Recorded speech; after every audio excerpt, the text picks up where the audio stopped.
Often I hear from people that they set goals and they don't follow through. It just doesn't come naturally to follow through.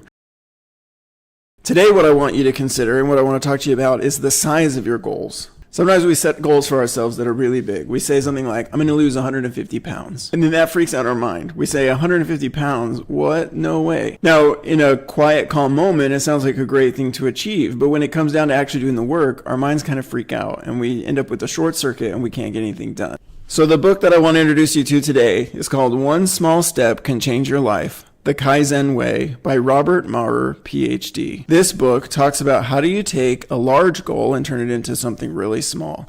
And he means really small. So let's dive right in. Our brains are hardwired to assess risk and fear and to react to that to protect us. Our brains perceive change and the unknown that comes with that change as a risk. His first suggestion here is to ask small questions. So instead of saying, I'm going to lose 150 pounds, you would ask something small. What is one thing I could do today that would lead me towards losing weight? You might say, how could I lose half a pound? You might ask, what are some things that I should be eating for a snack today? We're not trying to change our whole diet yet. We're not trying to change our whole workout routine yet. We're not trying to lose all 150 pounds yet. That will come.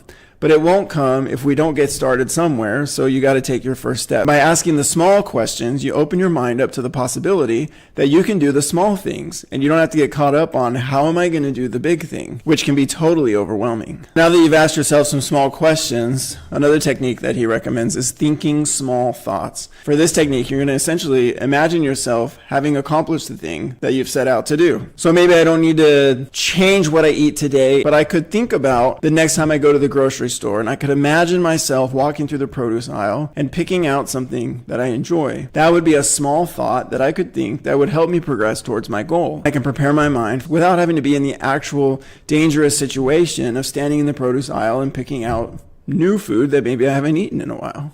Then take small actions. You've got to put it right in that sweet spot of it's an actual change, but it's also small enough that it may not feel like a real change. And then you always know that you can come back and increment it later. You can always add to your progress, but it's really hard to add to progress if you're not progressing at all, because you freaked out your brain and now you're not doing it, period. So take the healthy eating example. If you go from eating all carbs and sugars today to trying to eat salad for 3 meals a day tomorrow, you're just going to fail. Your palate hasn't changed, your habits haven't changed, your appetite hasn't changed. It's just too big of a change all at once. But if you can say, I'm going to take my normal plate and I'm going to add to it a small handful of grapes, making that small substitute. And then knowing that, hey, once that feels comfortable, I can slowly work my way around the plate, eventually changing different portions of my food until my palate has changed, my appetite has changed, and my whole diet looks different, and I did it one small step at a time.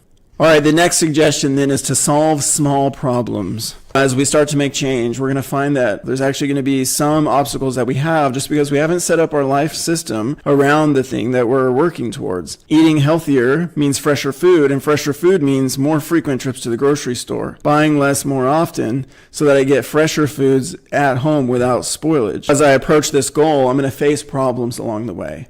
And his suggestion is just solve small problems. Solve it small as you go. And while someone standing on the outside might look at that and say, but you ate literally exactly the same thing you ate yesterday, you can confidently say, yes, but I'm eating healthier because today I put some effort into changing my system around the way that I eat. The next suggestion that he gives is called bestowing small rewards. Now, he talks about how small rewards are not just sufficient, but they're optimal. You don't want to have some big, huge reward. Give yourself some added benefit for having accomplished some portion of your goal. Now, you want those to line up with your goal. If my goal is to eat healthier, I probably don't want to give myself a chocolate bar. So think about what is something that's really rewarding for me. Maybe you're motivated by having the ability to do whatever you want. And so you are going to reward yourself with a dedicated amount of free time that you get to just do whatever you want with no judgment. So maybe you're busy or feel like you should be busy with your family or your career or other things. You're going to set aside 15 minutes, and no matter what anyone says, hey, need your help, whatever, say, hey, that's okay.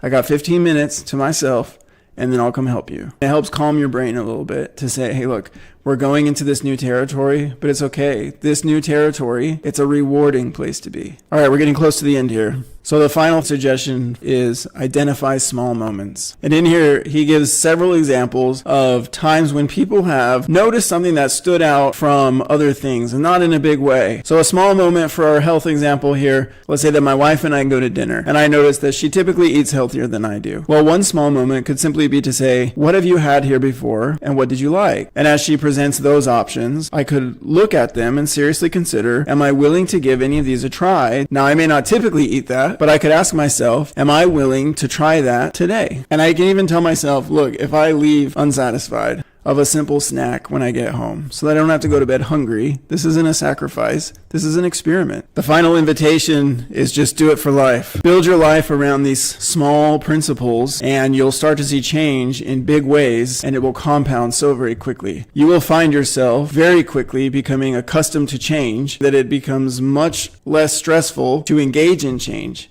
Goals are all about change, and you're more likely to make that change if you make consistent progress towards it, and you're more likely to do that if you're taking small steps along the way. So I highly recommend this book. As I said, it's One Small Step Can Change Your Life, The Kaizen Way by Dr. Robert Maurer, Ph.D. I live these principles, and it helps.